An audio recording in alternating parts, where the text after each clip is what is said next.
Test 6. You will hear a number of different recordings, and you will have to answer questions on what you hear. There will be time for you to read the instructions and questions, and you will have a chance to check your work. All the recordings will be played once only. The test is in 4 sections. At the end of the test, you will be given 10 minutes to transfer your answers to an answer sheet. Now turn to Section 1.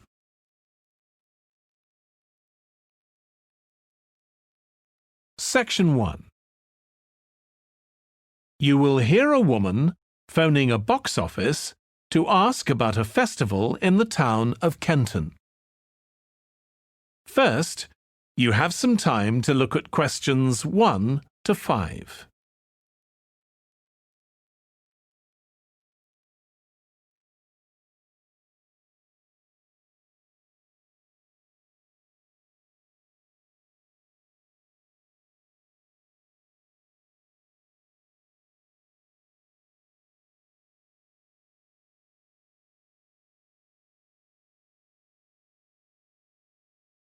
You will see that there is an example that has been done for you. On this occasion only, the conversation relating to this will be played first. Good morning, Kenton Festival box office. How can I help you? Oh, good morning. I'm coming to Kenton for a few days holiday next month, and a friend told me there's a festival. She gave me this number to find out about it. That's right. The festival begins on the 16th of May and goes on till the 19th. Oh, that's great. I'll be there from the 15th till the 19th. The festival starts on the 16th of May, so 16th has been written in the space. Now we shall begin. You should answer the questions as you listen because you will not hear the recording a second time. Listen carefully and answer questions 1 to 5. Good morning, Kenton Festival box office. How can I help you? Oh, good morning. I'm coming to Kenton for a few days holiday next month, and a friend told me there's a festival. She gave me this number to find out about it. That's right. The festival begins on the 16th of May and goes on till the 19th. Oh, that's great. I'll be there from the 15th till the 19th. So, could you tell me the programme, please? Well, on the first day, there's the opening ceremony in the town centre. People start gathering around 2 o'clock to get a good place to see from. And the events will start at 2:45 and finish about 5:30. OK, thanks. I'll make sure I get there early to get a good spot. The festival will be officially opened by the mayor. He'll just speak for a few minutes, welcoming everyone to the festival. All the town councillors will be there, and, of course, lots of other people. Right. Then there'll be a performance by a band. Most years we have a children's choir, but this year the local army cadets offered to perform, and they're very good. Uh-huh. After that, a community group from the town will perform a play they've written themselves, just a short one. It's about Helen Tungate. I don't know if you've heard of her. I certainly have. She was a scientist years ago. That's right. She was born in Kenton exactly 100 years ago, so we're celebrating her centenary. I'm a biologist, so I've always been interested in her. I didn't realise she came from Kenton. Yes. Well, all that will take place in the afternoon, and later, as the sun sets, there'll be a firework display. You should go to the park to watch, as you'll get the best view from there. and the display takes place on the opposite side of the river. It's always one of the most popular events in the festival. Sounds great.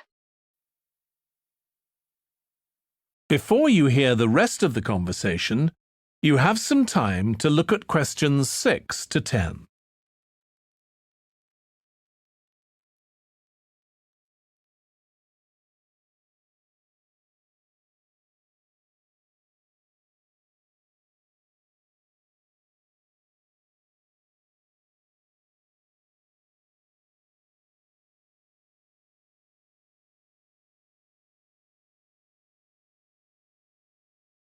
Now listen and answer questions 6 to 10.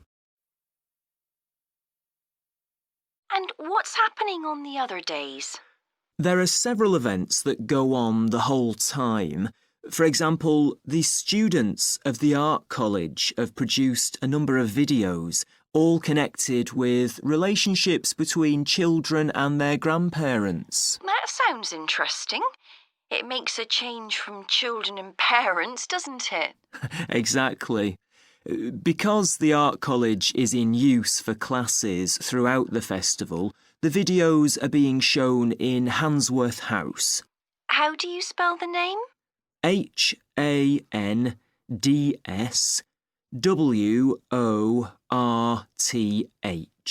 Handsworth House.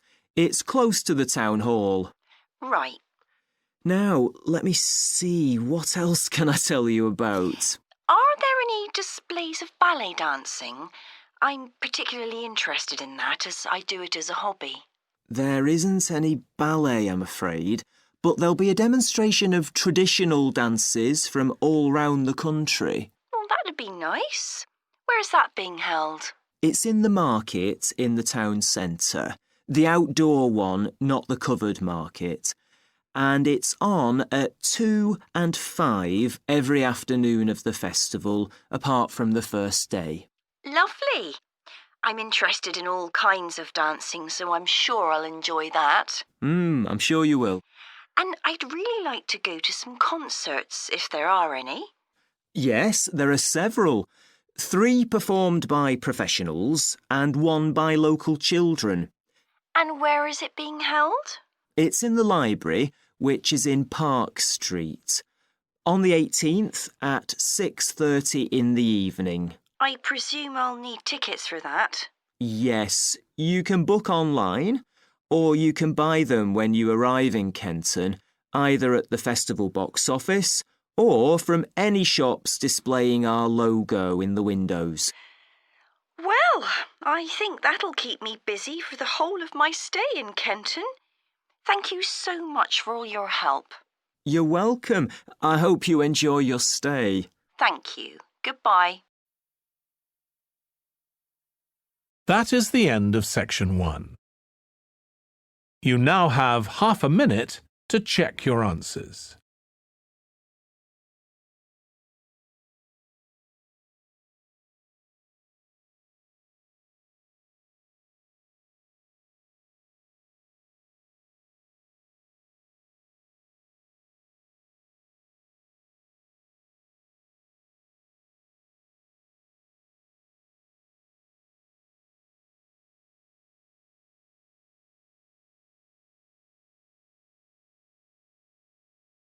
Now turn to section 2.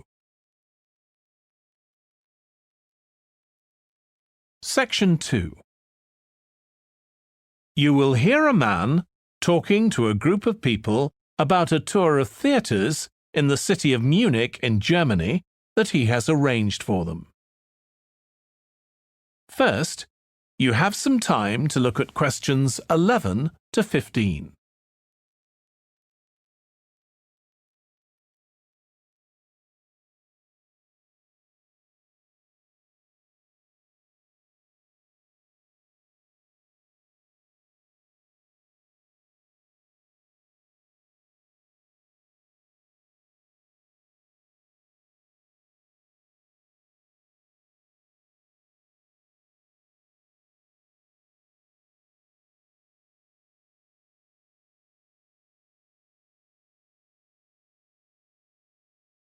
Now listen carefully and answer questions 11 to 15. Right.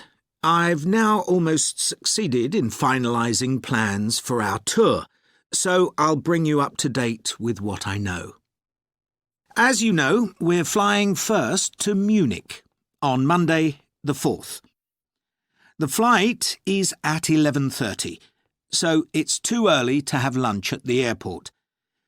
I suggest we meet there for coffee at 10, which should give us plenty of time for breakfast before we leave home. When we arrive in Munich, we'll be met at the airport by Klaus Bauer. Klaus works for a tour operator, and he'll look after us for the time we'll be in Germany. He's already liaised with the managers of the theatres we're going to visit, and he's also arranged for an officer of the National Theatre in Munich to show us round the theatre one afternoon during our stay. Now, last time we discussed this trip, I didn't have the precise cost for hotel rooms, but now I have. The normal rate at the hotel where we're staying is €150 a night for a double room. I'd hoped to get that down to €120, but in fact I've been able to negotiate a rate of €110. That'll be reflected in the final payment, which you'll need to make by the end of this week. On Tuesday, the day after our arrival, I had hoped we could sit in on a rehearsal at one of the theatres, but unfortunately that's proved very difficult to arrange. So instead, we'll have a coach trip to one of the amazing castles in the mountains south of Munich. On Tuesday evening, we'll all have dinner together in a restaurant near our hotel. From talking to you all about your preferences, it was clear that a typical local restaurant would be too meat-oriented for some of you. Some of you suggested an Italian restaurant, but I must confess that I decided to book a Lebanese one, as we have plenty of opportunities to go to an Italian restaurant at home. On Wednesday afternoon, the director of the play we're going to see that evening will talk to us at the theatre.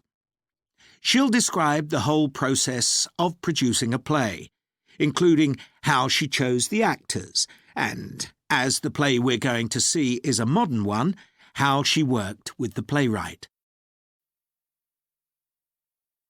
Before you hear the rest of the talk, you have some time to look at questions 16 to 20.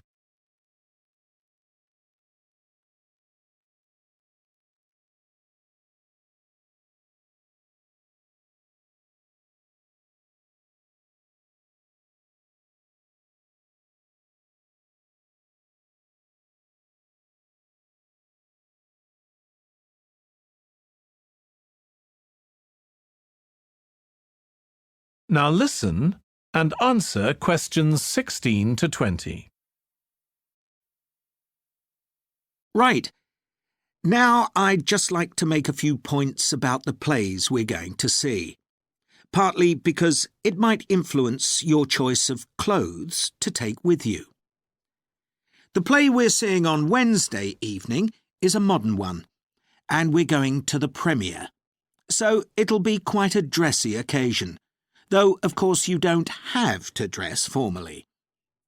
I gather it's rather a multimedia production, with amazing lighting effects and a soundtrack of electronic music, though unfortunately the playwright is ill and is unlikely to be able to attend. On Thursday, we're seeing a play that was first performed last year, when it was commissioned to mark 100 years since the birth in the town of a well-known scientist. We're going to see a revival of that production, which aroused a lot of interest. Friday's play will really make you think hard about what clothes to pack, as it'll be in the garden of a palace. It's a beautiful setting, but I'd better warn you, there won't be much protection from the wind. On Saturday, we're going by coach to a theatre in another town, not far from Munich.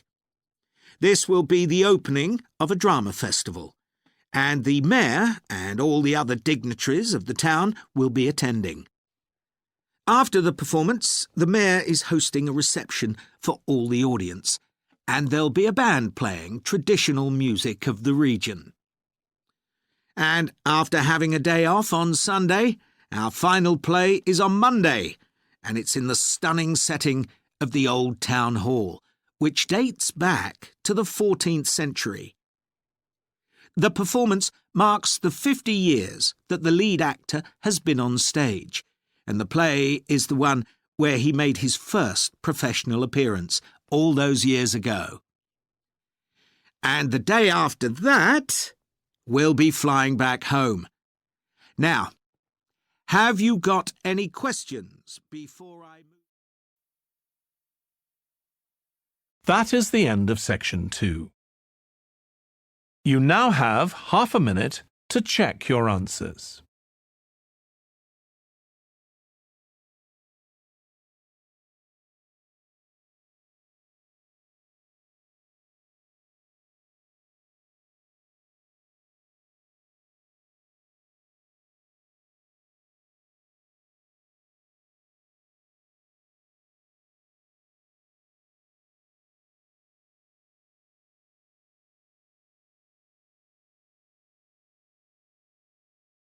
Now turn to section 3.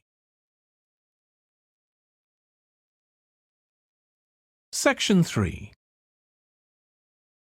You will hear James, who is in the Scandinavian Studies department at his university, talking to his tutor, Beth. First, you have some time to look at questions 21 to 25.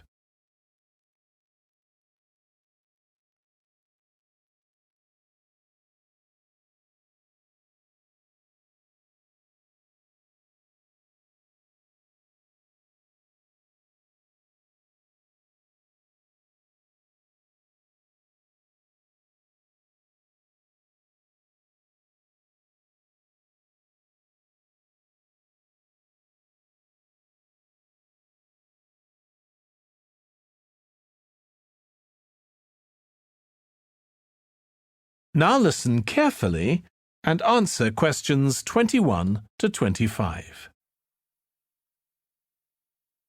Oh, good morning. You must be James. I'm Beth Cartwright. Please call me Beth. Thank you. Now, as this is your first tutorial since you started on the Scandinavian Studies course, I'd like to find out something about you. Why did you decide to take this course? Well, my mother is Danish, and although we always lived in England, she used to talk about her home a lot, and that made me want to visit Denmark.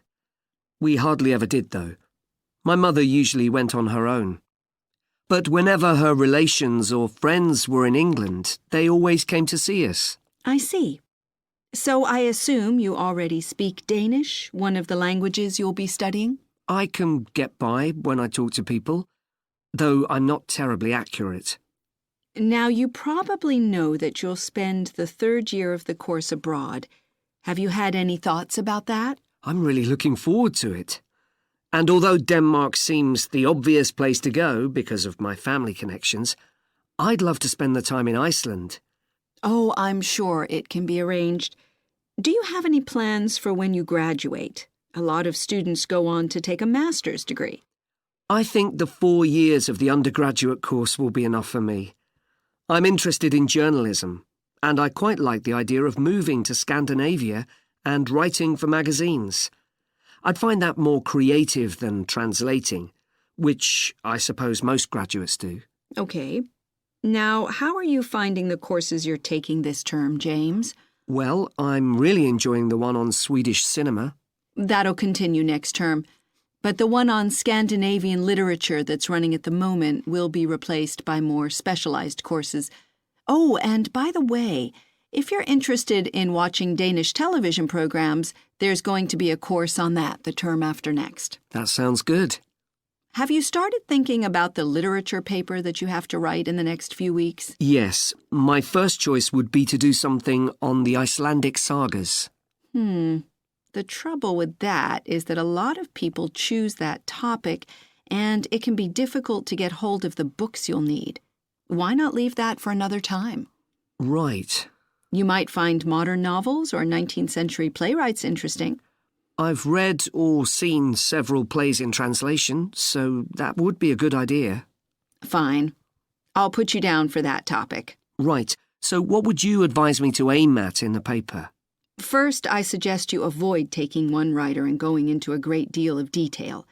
That approach certainly has its place, but I think you first need to get an understanding of the literature in the context of the society in which it was produced, who it was written for, how it was published, and so on.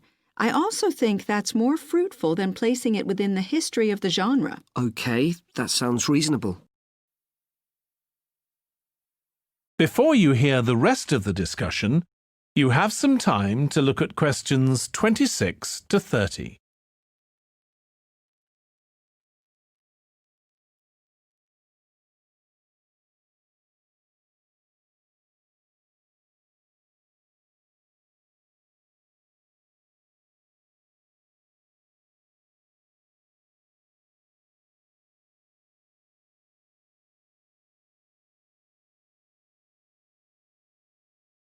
Now listen and answer questions 26 to 30. Could I ask for some advice about writing the paper I'm working on about the Vikings? I have to do that this week, and I'm a bit stuck. Of course. Have you decided yet what to write about? No, I haven't. There's so much that seems interesting. Viking settlement in other countries, trade, mythology. Well, what I suggest is that you read an assignment a student wrote last year, which is kept in the library.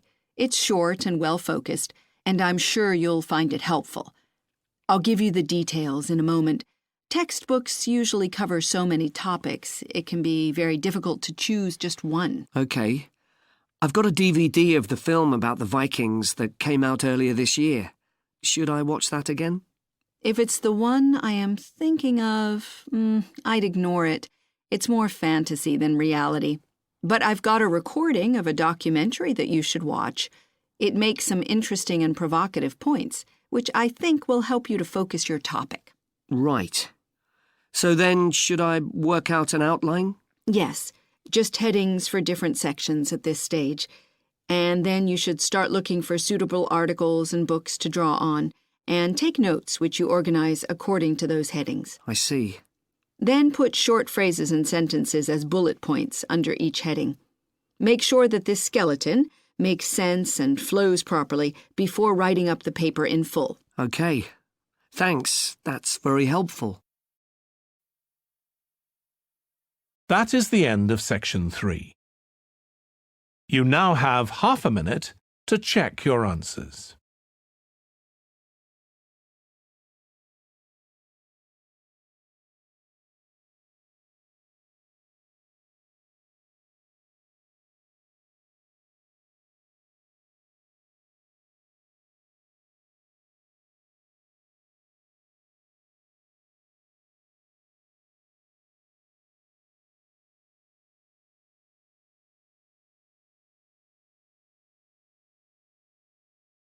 Now turn to section 4. Section 4. You will hear part of a lecture about conflict at work, given by a business studies lecturer. First, you have some time to look at questions 31 to 40.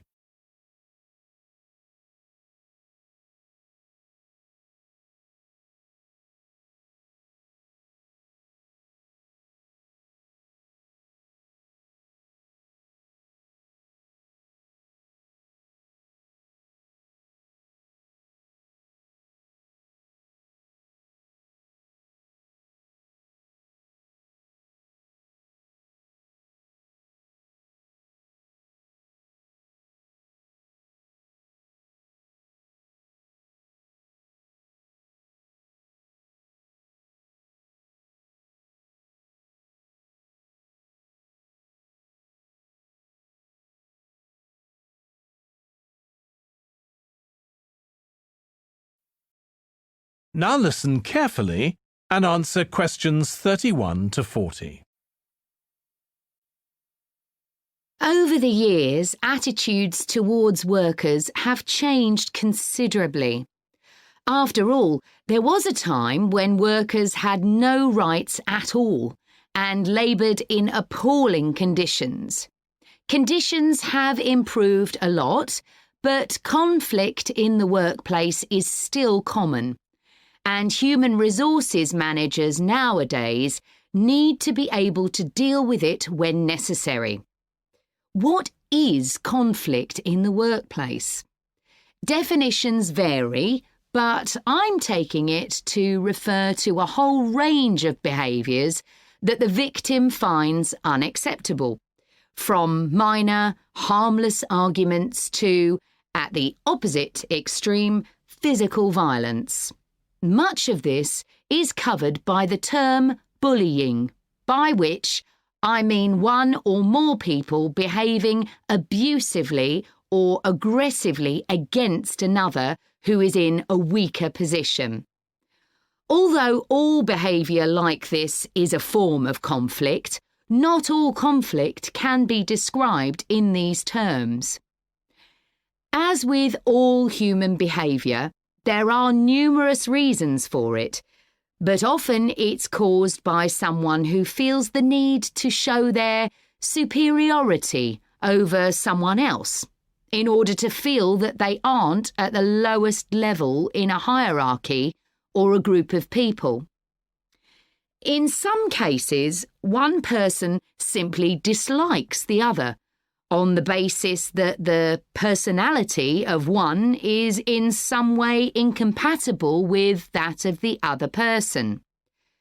A general habit of optimism in one person could make them intolerant of a colleague who's constantly pessimistic. Not that that justifies treating them badly, of course. Some conflicts arise when people are more interested in promoting themselves and their team than in the company as a whole. These conflicts are called structural and could come about, for example, when a sales team believe they are the only people in the business who do any useful work and look down on behind-the-scenes administrators. Conflict obviously affects the individuals concerned. The situation is likely to be very stressful for victims, resulting in their absence from work, possibly for months. For the company, if no effort is made to deal with conflict, it can spiral out of control and even lead to the breakdown of the business.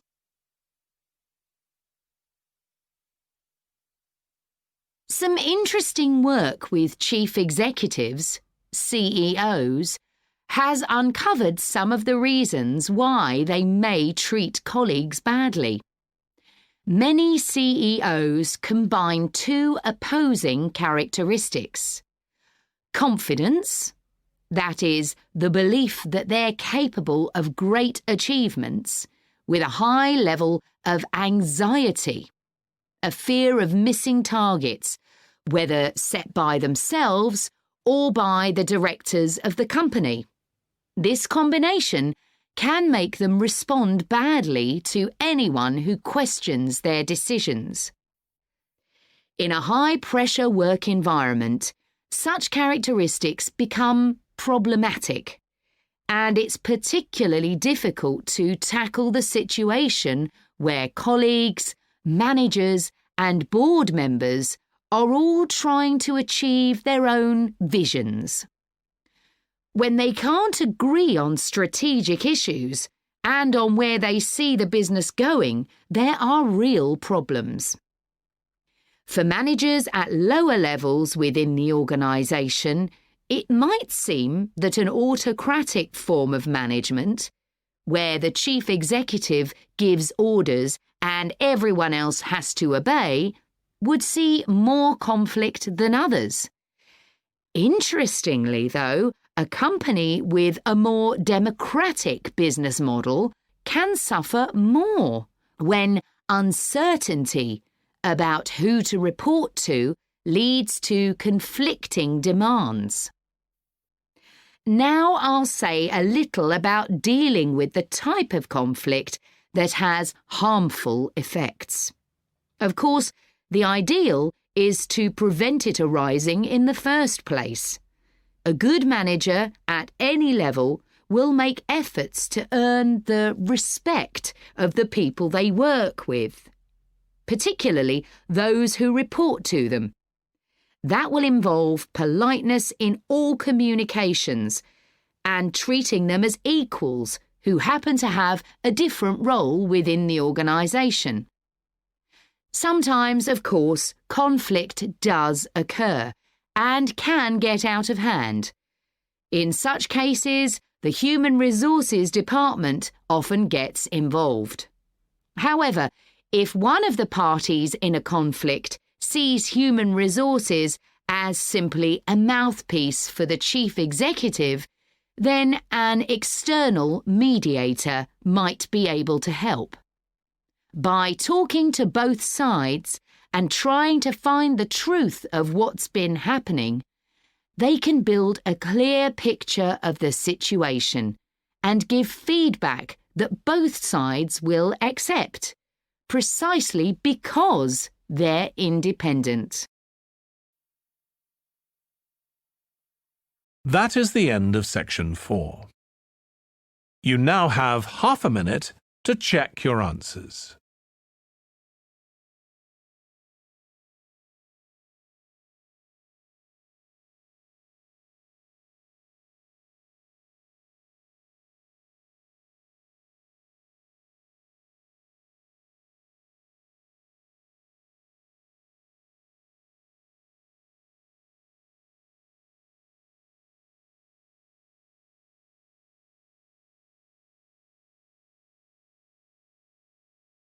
That is the end of the listening test. In the IELTS test, you would now have 10 minutes to transfer your answers to the answer sheet.